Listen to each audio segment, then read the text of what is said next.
I want to talk to you a little bit about what this school has come to mean to me since I've been principal this short time.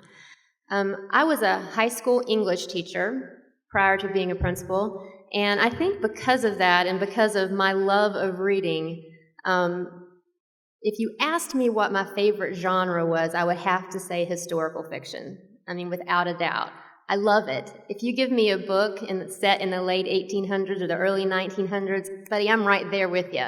I just get into the characters and the setting.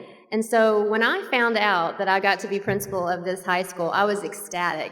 It took no time for me to fall completely in love with the school and with the characters that make up the history of this school. I think setting is so important. A sense of place connects us to so many things. I know you, as graduates of this institution, and when you think back of your time here at R.J. Reynolds High School, I know that those memories, that you have that building and those hallways and that stairwell in your memory of your time here at Reynolds. The building is beautiful. And as I walk through the halls, I can see you there.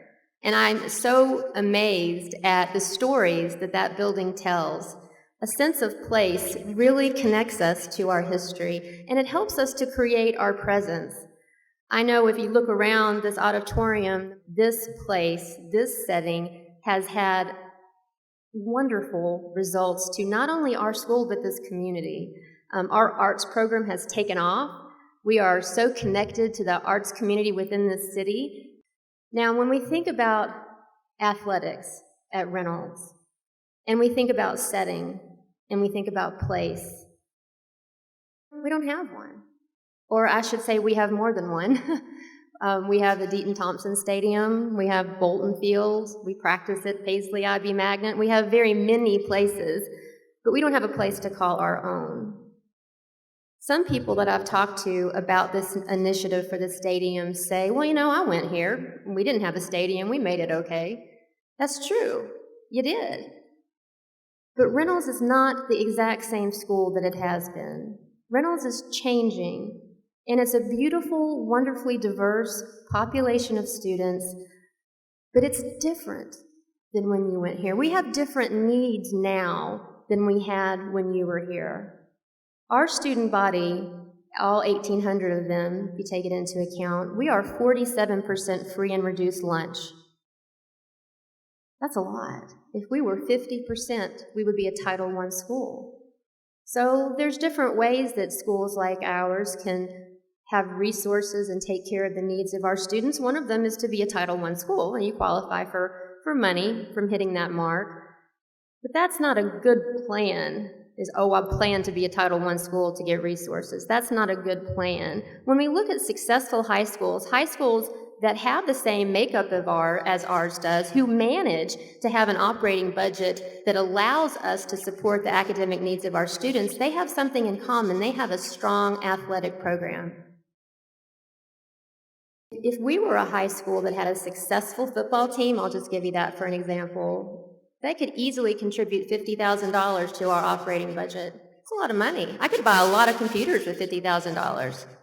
Our football team lost $5,000 last year.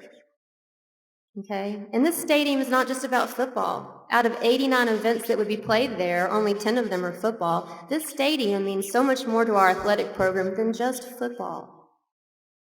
So you might ask, why do we need that? Why do we need that money? We're Reynolds. Everybody thinks, that's Reynolds. They don't need anything. We do. Our student proficiency last year was a C. You remember that in the newspaper? From A to F, we were a C. We still have some of the very brightest students graduating from this school. But our growth, our ability to move our students ahead academically has not been where it needs to be for the past several years. I'm not sure how familiar you are with the growth model, but it really looks at and uses a statistical analysis to tell us how far we're moving our students ahead. So when they walk in the door, they need to be the same or better off than they would have been if they had gone to another high school. Our growth has been in the negative for the past 2 years. That's not what we expect out of Reynolds. If you were to ask anybody in the community, they would not say that. They have no idea about that.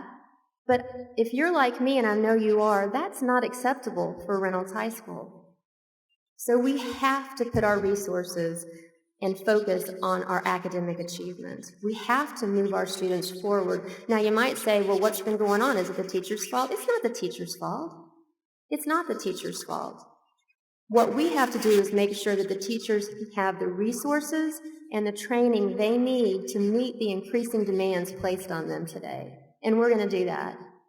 But one part of our plan for the future is to make sure that we, like all the other high schools except one in this county, have a stadium that we can call our own.